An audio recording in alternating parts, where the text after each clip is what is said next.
Pelantikan dilakukan oleh Ketua Pengadilan Negeri Makassar yang disaksikan oleh penjabat Wali Kota Makassar, Iqbal Suhaib, beserta Ketua DPRD periode 2014-2019. Ke-49 anggota DPRD ini akan menjabat selama 5 tahun ke depan hingga tahun 2024.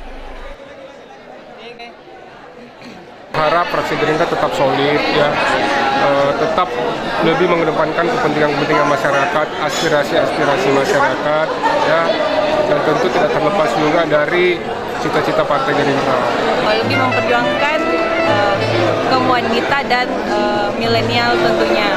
Mungkin itu dari aspek pendidikan maupun ibu-ibu rumah tangga, ibu-ibu janda-janda. Rata-rata sih mereka itu mintanya adanya pelatihan-pelatihan bagi ibu rumah tangga yang tidak ada kerjaan memang di rumah.